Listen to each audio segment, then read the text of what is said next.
નમસ્કાર બાળ મિત્રો, કેમ છો બધા? મજામાં છો ને? બાળ મિત્રો, ક્યારેક તમે શિયાળામાં ઠંડીનો અનુભવ કર્યો હશે, ઉનાળામાં ગરમીનો અનુભવ કરો છો અને તે જ રીતે તમને ચોમાસામાં નાહવાની પણ મજા આવતી હશે. બાળ મિત્રો, ક્યારેક તમારા મમ્મી પપ્પા કહેતા હશે કે હવામાન બદલાયું, વાતાવરણ બદલાયું, અથવા તો ક્યારેક અમુક વ્યક્તિઓ જોડે તમે એવું પણ સાંભળ્યું હશે કે આબોહવા બદલાઈ રહી છે. તો બાળ મિત્રો, આ વાતાવરણ બદલાયું એવું તમે સાંભળ્યું છે. તો એ જ રીતે કોઈ વડીલો જોડે અથવા તો તમારા ગુરુજી પાસે તમે આબોહવા બદલાઈ અથવા તો આબોહવામાં ફેરફાર થયો એવું તમે સાંભળ્યું હશે. ચાલો આજે આપણે વાતાવરણ, હવામાન અને આબોહવાકીય ફેરફાર વિશેનો આજે આપણે વધુ અભ્યાસ કરીએ. વાતાવરણ પૃથ્વીની ચારે બાજુ વીંટળાઈને આવેલા હવાના આવરણને વાતાવરણ કહેવામાં આવે છે. આ વાતાવરણ માનવીની પ્રવૃત્તિઓના લીધે દૂષિત થઈ રહ્યું છે. બાળમિત્રો, તમે ટીવીમાં, સમાચારમાં કે વર્તમાનપત્રના સમાચારમાં આવો નકશો પણ ક્યાંક જોયો હશે. તો એમાં આબોહવાકીય ફેરફાર દર્શાવતો તમને નકશો જોવા મળે છે. આબોહવાકીય ફેરફાર એટલે કે વૈશ્વિક તાપમાન વધવાથી તાપમાન, પવનની દિશા અને ભેજ વગેરેમાં જે ફેરફાર થાય છે તેને આબોહવાકીય ફેરફાર કહેવાય છે. બાળમિત્રો, અહીંયા તમને એક સારણી દેખાય છે જેમાં સૌથી વધારે વરસાદ, ગરમી, ઠંડી અને વિષમ સ્થિતિ અનુભવતા પ્રદેશો અહીંયા જોવા મળે છે. જેમાં આપણે જોઈએ કે રશિયા દેશ છે તો એમાં ગરમીનું પ્રમાણ 15 ડિગ્રી સેલ્સિયસ છે, જ્યારે ઠંડીનું પ્રમાણ -20 ડિગ્રી સેલ્સિયસ છે અને વરસાદનું પ્રમાણ 100 સેમી વરસાદનું પ્રમાણ છે. તો બાળમિત્રો, તમારે આ સારણીમાંથી જુદા જુદા દેશોના ગરમી, ઠંડી અને વરસાદનું પ્રમાણ જોઈ અને તેની વિષમ પરિસ્થિતિ અનુભવતા પ્રદેશો શોધીને તમારે લખવાના છે કે કયા પ્રદેશમાં ગરમી કેટલી છે અને ઠંડી કેટલી છે અને તેની વિષમ પરિસ્થિતિનું તાપમાનનું તફાવત તમારે લખવાનો છે. હવામાન કોઈપણ પ્રદેશના તાપમાન, ભેજ અને વરસાદની ટૂંકા ગાળાની સરેરાશ સ્થિતિ એટલે હવામાન. બાળમિત્રો, તમે નકશાને જુઓ. પ્રથમ નકશો છે ગુજરાતનો નકશો છે, જેમાં તમારે કયા પ્રદેશનું હવામાન કેટલું છે એ તમારે જોઈ અને તમારી નોટબુકમાં લખવાનું છે. અને આ પ્રકારનો નકશો, ભારતનો નકશો તમારા પાઠ્યપુસ્તકમાં પણ આપેલો છે, એ પણ જોઈ અને તમારે તમારી નોટબુકમાં લખવાનું છે. આબોહવા કોઈપણ પ્રદેશના 35થી વધારે વર્ષોના સરેરાશ તાપમાન, ભેજ અને વરસાદની સ્થિતિ એટલે આબોહવા. આમ હવામાન એ તાપમાન, ભેજ અને વરસાદની ટૂંકા ગાળાની સ્થિતિ છે, જ્યારે આબોહવા એ તાપમાન, ભેજ અને વરસાદની લાંબા ગાળાની સ્થિતિ છે. બાળમિત્રો, તમે ક્યાંક ખેતરમાં અથવા તો કોઈ જગ્યાએ ફરવા ગયા હશો તો ત્યાં તમે કોઈ જાળી અથવા તો કાચના ઘરમાં વનસ્પતિનું વાવેતર કરેલું હોય એવું ક્યાંક દેખ્યું છે. તો આ શું છે? તો ગ્રીન હાઉસ છે. તો ગ્રીન હાઉસ અને ગ્રીન હાઉસ ઇફેક્ટ વિશે આજે આપણે જાણીએ. ગ્રીન હાઉસ ઇફેક્ટની અસરો. બાળમિત્રો, અહીંયા તમે બે ચિત્રો જોઈ શકો છો જે ગ્રીન હાઉસ ઇફેક્ટની અસરના ચિત્ર છે. જેમાં પ્રથમ તમને દુષ્કાળ જેવી સ્થિતિનું ચિત્ર દેખાય છે. બીજા નંબરનું ચિત્ર જેમાં હિમાલયના બરફો પીગળી રહ્યા હોય અને હિમશિલા પીગળી રહી હોય એનું આપણને ચિત્ર જોવા મળે છે. બાળમિત્રો, મેં તમને કહ્યું ને કે ગ્રીન હાઉસ, તો તમને ચિત્રમાં તમે જોઈ શકો છો ઠંડી આબોહવાવાળા દેશોમાં સૂર્યતાપ ઓછો અનુભવાય છે. તેથી છોડ, શાકભાજી તથા વૃક્ષોનો વિકાસ અટકે છે. તેથી પર્યાપ્ત માત્રામાં ગરમી મળી રહે તેવી કૃત્રિમ વ્યવસ્થા કરવામાં આવે છે. તે માટે કાચ કે કાપડની છત રાખવામાં આવે છે, જેથી અહીં ગરમી જળવાઈ રહે છે, જેને ગ્રીન હાઉસ ઇફેક્ટ કહે છે. બાળમિત્રો, તમે પણ તમારા વિજ્ઞાન વિષયમાં શીખ્યા છો કે વૃક્ષના વિકાસ માટે સૂર્યપ્રકાશ, હવા અને પાણીની જરૂરિયાત હોય છે. છોડનો યોગ્ય પ્રમાણમાં વિકાસ થાય એ માટે સૂર્યપ્રકાશ જરૂરી છે. તો આ ગ્રીન હાઉસમાં વનસ્પતિને સૂર્યપ્રકાશ પૂરતા પ્રમાણમાં મળી રહે છે, એટલા માટે આવું ગ્રીન હાઉસ બનાવવામાં આવે છે. બાળમિત્રો, ઠંડા પ્રદેશવાળા દેશોમાં ઘરના બારી બારણા કાચના શા માટે રખાતા હશે? તો તમે આ પ્રશ્નના જવાબ માટે તમારા ગુરુજી અથવા તો તમારા મમ્મી પપ્પાની મદદ લઈ અને એનો વિચારનો જવાબ તમારી નોટબુકમાં લખજો. બાળમિત્રો, તમે અહીંયા ચિત્રો જોઈ શકો છો, જેમાં બદલાતી આબોહવાના ચિત્રો છે. તમારે ચિત્ર જોવાનું છે અને દરેક ચિત્રનું એક વાક્ય તમારી નોટબુકમાં લખવાનું છે કે ચિત્રમાં તમને શું દેખાઈ રહ્યું છે. બાળમિત્રો, તમે તમારી શાળામાં, તાલુકામાં, જિલ્લામાં કે રાજ્યમાં ગણિત વિજ્ઞાન પ્રદર્શનમાં ગયા હશો, તો ત્યાં તમને ગ્લોબલ વોર્મિંગનો પ્રયોગ જોવા મળ્યો છે. તો આ ગ્લોબલ વોર્મિંગ શું છે અને એ ગ્લોબલ વોર્મિંગની અસરો કઈ છે એના વિશે આજે આપણે જાણવાનું છે. તો પ્રથમ આપણે ગ્લોબલ વોર્મિંગ વિશે જાણીએ, જે તમે વિજ્ઞાન મેળામાં તો સમજ્યા છો, પરંતુ આજે આપણે આ પાઠ દ્વારા શીખીએ. ગ્લોબલ વોર્મિંગ એટલે શું? ગ્લોબલ વોર્મિંગ એટલે પૃથ્વીના વાતાવરણને ગરમ કરનારી ગ્રીન હાઉસ ઇફેક્ટ. હવે ગ્રીન હાઉસ ઇફેક્ટ એટલે સૂર્યના કિરણો સાથે આવતી ગરમીને વાતાવરણમાં આવ્યા પછી પૃથ્વી પર અથડાઈને પરાવર્તન પામી પાછી અવકાશમાં જવા ન દેવાય તેવી સ્થિતિ.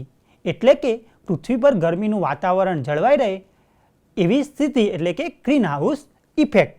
બાળમિત્રો, તેના માટે આજે આપણે એક પ્રવૃત્તિ કરીએ. તો તમારે તમારા ઘરમાં ધાબળો લઈ અને ઓઢીને 5 થી 10 મિનિટ સૂઈ જવાનું છે. તમે ધાબળો લઈ ઓઢીને સૂઈ ગયા, 5 મિનિટ થશે પછી તમે અનુભવ કરજો. શું અનુભવ્યું? તો તમને અનુભવવા મળશે કે તમારા શરીરમાં અને ધાબળો ઓઢીને જે વાતાવરણ રચાયું એમાં ગરમીનો અનુભવ થયો. તો ગરમીનો અનુભવ શા માટે થયો? આપણી શ્વાસોશ્વાસની ક્રિયા અને એના કારણે તમને ગરમીનો અનુભવ થાય છે. તો ગ્લોબલ વોર્મિંગ આવું જ કંઈક છે. ગ્રીન હાઉસ ઇફેક્ટમાં સક્રિય ફાળો આપતા વાયુઓ વિશે આપણે જોઈએ. કાર્બન ડાયોક્સાઇડ એટલે કે CO2 વાયુ, ક્લોરોફ્લોરા કાર્બન એટલે કે CFC, મિથેન વાયુ, હેલો કાર્બન, નાઇટ્રસ ઓક્સાઇડ વગેરે વાયુ ગ્રીન હાઉસ ઇફેક્ટમાં સક્રિય ફાળો આપતા વાયુઓ છે. તમે ચિત્રમાં જોઈ શકો છો કે છેલ્લા 100 વર્ષોમાં તાપમાનમાં 0.6 ડિગ્રી સેલ્સિયસનો વધારો થઈ રહ્યો છે. વિશ્વનો દરેક માનવી 4.5 મેટ્રિક ટન કાર્બન ડાયોક્સાઇડ વાયુ એટલે કે CO2 વાયુ છોડે છે. આજથી 100 વર્ષ પહેલાં CO2 વાયુ એટલે કે કાર્બન ડાયોક્સાઇડ વાયુનું પ્રમાણ 275 ppm હતું, જ્યારે આજે 350 ppm થયું છે. ppm એટલે પાર્ટ પર મિલિયન એટલે કે 10 લાખનો એક ભાગ, એટલે કે 0.28% હોય તો 280 ppm કહેવાય. બાળમિત્રો, તમારા ઘરે ચા કે શાક બનતું હોય તો તમે જુઓ કે ચામાં ખોડ વધારે પડી ગઈ હોય કે શાકમાં મીઠું વધારે પડી ગયું હોય તો તમને કેવો અનુભવ થશે કે ચા ગળી લાગશે અથવા તો શાક તમને ખારું લાગશે. જો ભૂલથી એવી જ રીતે આપણી પૃથ્વી પર વાતાવરણમાં વાયુનું પ્રમાણ પણ સંતુલિત છે હવે જો કાર્બન ડાયોક્સાઇડ વાયુનું પ્રમાણ વધી જાય તો શું થાય? બોલો મિત્રો. હા, ગરમીનો વધારો થાય.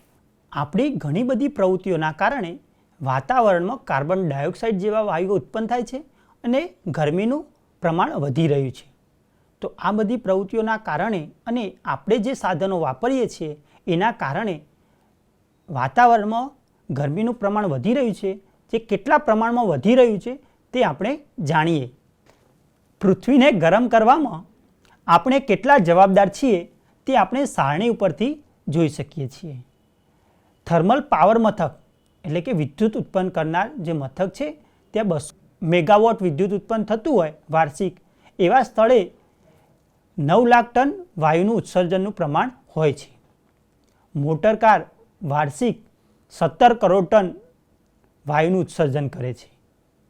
એસી સરેરાશ 2 કલાક ચાલુ રાખવામાં આવે તો 24 કલાકમાં 2230 કિલોગ્રામ પૃથ્વીને ગરમ કરનાર વાયુનો ઉત્પન્ન કરે છે. ટેલિવિઝન 24 કલાકમાં 190 કિલોગ્રામ વાયુનું ઉત્સર્જન કરે છે. ટ્યુબલાઇટ 24 કલાકમાં 88 કિલોગ્રામ પૃથ્વીને ગરમ કરનાર વાયુનું ઉત્સર્જન કરે છે. કમ્પ્યુટર 24 કલાકમાં 130 કિલોગ્રામ વાયુનું ઉત્સર્જન કરે છે. તે જ રીતે ફ્રીજ 24 કલાકમાં 920 કિલોગ્રામ પૃથ્વીને ગરમ કરનાર વાયુનું ઉત્સર્જન કરે છે. બાળમિત્રો, ચિત્રમાં તમે જે સંસ્થા જોઈ રહ્યા છો તે વર્લ્ડ મિટિયોલોજિકલ ઓર્ગેનાઇઝેશન એટલે કે WMO એ વિશ્વ હવામાન સંસ્થા છે. અને તે સંસ્થા જણાવે છે કે ઈસવીસન 1850થી આજ સુધીમાં ઈસવીસન 2008ના વર્ષનું સમુદ્ર અને જમીન સપાટી પરનું સંયુક્ત તાપમાન 0.31 ડિગ્રી સેલ્સિયસ હતું. તે ઈસવીસન 1961થી ઈસવીસન 1990ના ગાળાના સરેરાશ તાપમાન કરતાં વધારે હતું. મિથેન વાયુ એટલે કે CH4 ઈસવીસન 1750માં 315 ppmમાંથી ઈસવીસન 2005માં 1764 ppm જેટલો ધરખમ વધારો નીચેના કારણોને લીધે નોંધાયો છે. તો એ કારણ છે પશુઓના ઉચ્છ્વાસ અને ચયાપચયની ક્રિયા, જેનાથી મિથેન વાયુનું ઉત્સર્જન 14 કરોડ ટન થયું છે. ડાંગરની ખેતી, જેનાથી 15 કરોડ ટન મિથેન વાયુનું ઉત્સર્જન થયું છે. અને સેન્દ્રિય કચરો સડવાથી 7 કરોડ ટન મિથેન વાયુ ઉત્પન્ન થયો છે. નાઇટ્રસ ઓક્સાઇડનું પ્રમાણ 270 ppmથી વધીને હાલ 319 ppm થયું છે. ક્લોરાફ્લોરાકાર્બન એટલે કે CFC ફોમ, પ્લાસ્ટિક, ફ્રીજ, એસી સર્કિટ સર્જન, એરોસેલ સ્પ્રે એટલે કે 1 માઇક્રોનથી 10 માઇક્રોન આકાર ધરાવતા સૂક્ષ્મ કણોને એરોસેલ કહે છે. વગેરેના વપરાશથી CFCમાં વધારો થાય છે. વાતાવરણમાં ગરમીનું પ્રમાણ ઘટે તે માટે 23 જાન્યુઆરી 1995ના યુનોના સંયુક્ત ઠરાવથી 16મી સપ્ટેમ્બર ઓઝોન દિવસ તરીકે ઉજવવામાં આવે છે. અને વાતાવરણમાં ગરમીનું પ્રમાણ ઘટે અને ઓઝોન વાયુના સ્તરમાં ગાબડા ન પડે તે માટેના પ્રયત્નો કરવામાં આવે છે. આમ બાળમિત્રો, આજે આપણે વાતાવરણ, હવામાન, આબોહવા અને આબોહવાકીય ફેરફારો વિશેનો અભ્યાસ કર્યો. અને માનવીની ઘણી બધી પ્રવૃત્તિઓના કારણે વાતાવરણમાં ગરમીનો વધારો થઈ રહ્યો છે. તો એ ન થાય તે માટે પણ આપણે પ્રયત્નો કરવા જોઈએ. હવે આપણે ગ્લોબલ વોર્મિંગ અને ગ્લોબલ વોર્મિંગથી અસરો વિશે આગળના તાસમાં અભ્યાસ કરીશું. આભાર.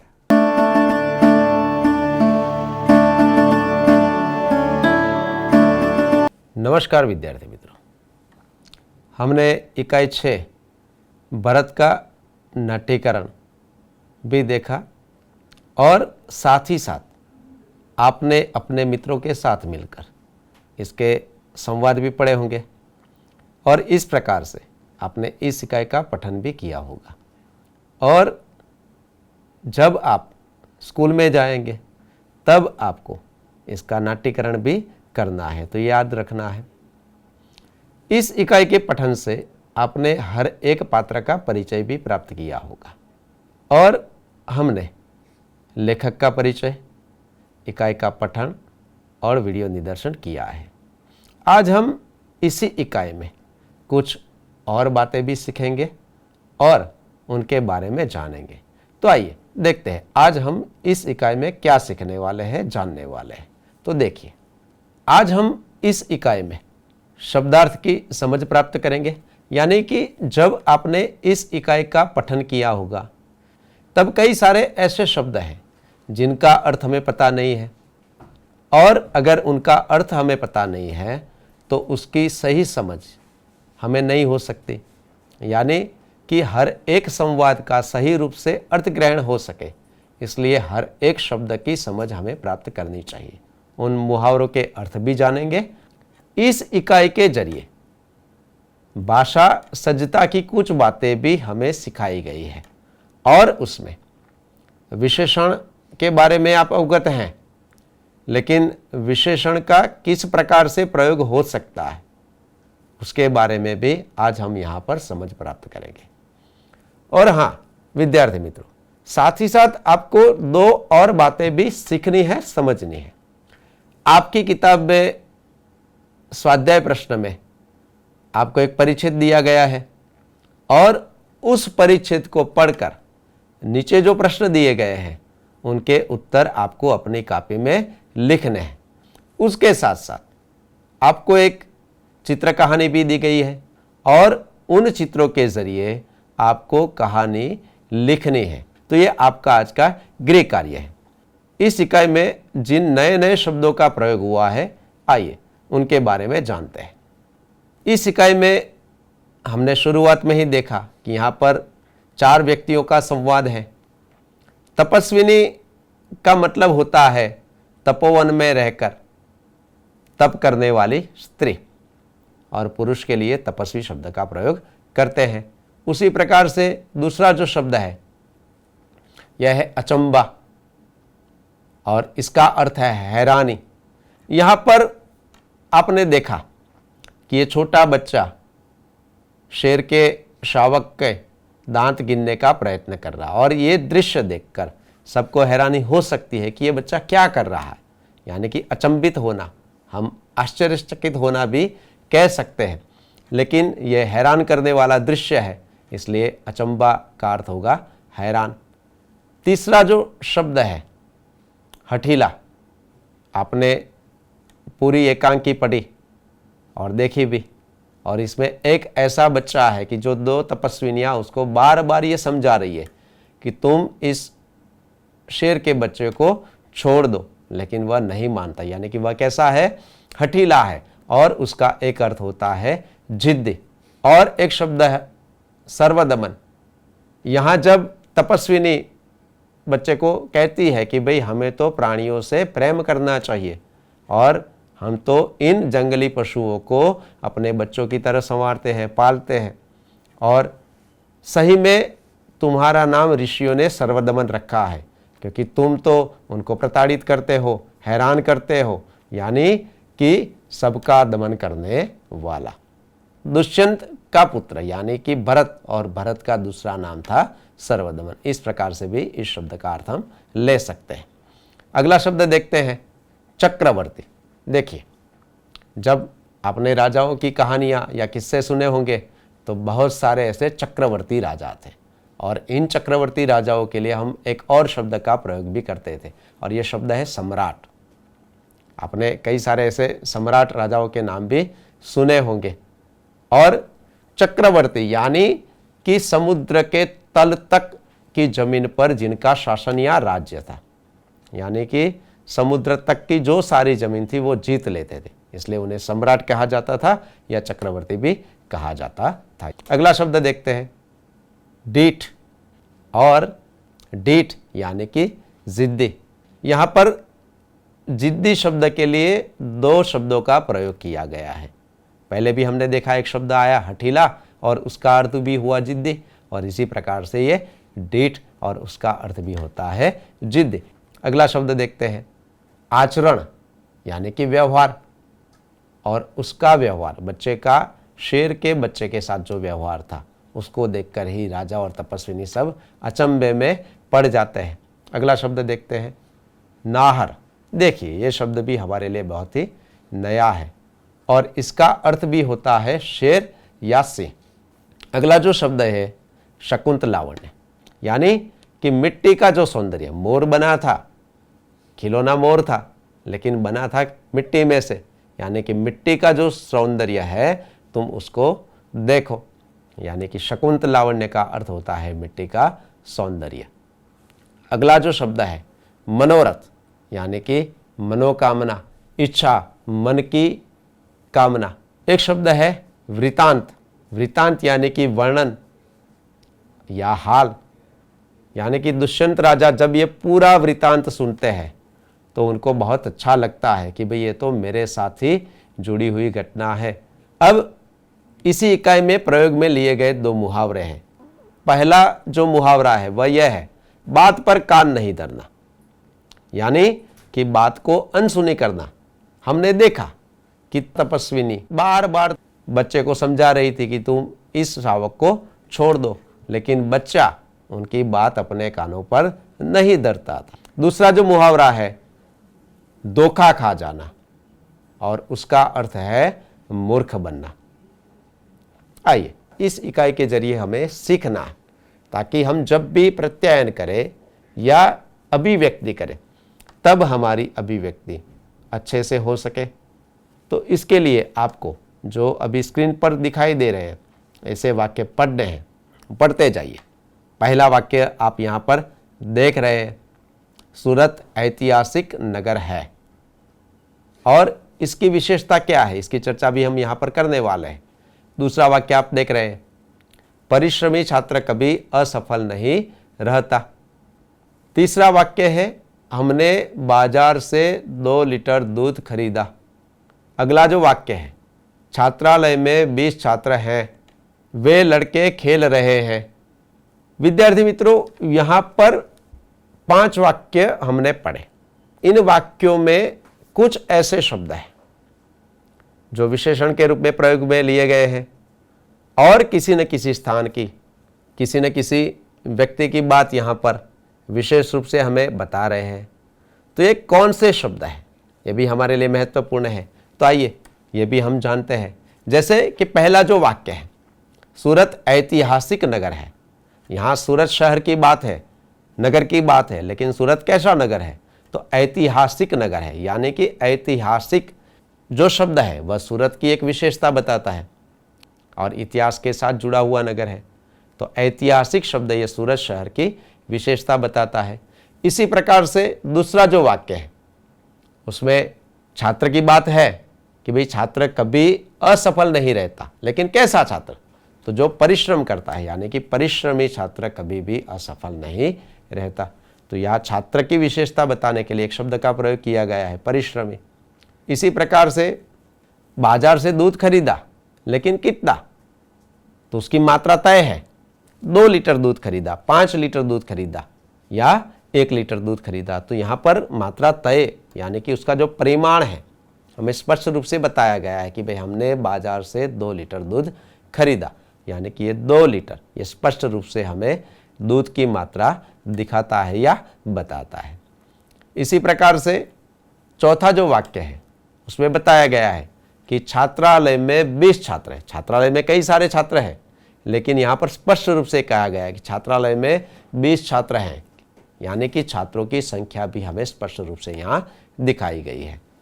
और पांचवा जो वाक्य है उसमें यह कहा गया है कि वे लड़के खेल रहे हैं। कौन खेल रहा है?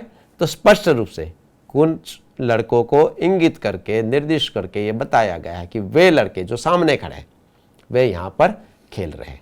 तो यहाँ पर 5 वाक्यों में ये जो शब्द है, जैसे कि ऐतिहासिक, परिश्रमी, 2 लीटर, 20, वे आदि, हर एक वाक्य में यानी कि भिन्न भिन्न रूप से गुण, संख्या, मात्रा, परिमाण आदि का यहाँ पर बोध कराता है। यानी कि संज्ञा या सर्वनाम की विशेषता, यानी कि संज्ञा या सर्वनाम के गुण, संज्ञा या सर्वनाम की मात्रा, संज्ञा या सर्वनाम की संख्या, संज्ञा या सर्वनाम के परिमाण आदि की बात यहाँ पर कर रहे हैं। इसलिए ये सारे शब्द विशेषण हैं।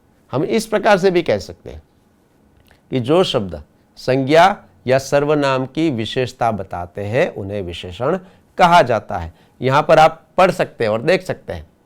तो ये विशेषण की परिभाषा है जो हमें पता होनी चाहिए। और आपको इससे ये सीखना है कि अगर हमें किसी भी व्यक्ति के बारे में, किसी भी स्थान के बारे में अगर कुछ कहना है तो हम किस प्रकार से ऐसे विशेषण शब्दों का प्रयोग कर सकते हैं। अब इसी प्रकार से विशेषण का हम भिन्न रूप से भी प्रयोग कर सकते हैं। आइए यहाँ पर कुछ वाक्य मैं आपको दिखाता हूँ, आपको पढ़ने हैं। सानिया अच्छी लड़की है। देखिए यहाँ पर सानिया लड़की है, लेकिन सानिया कैसी लड़की है?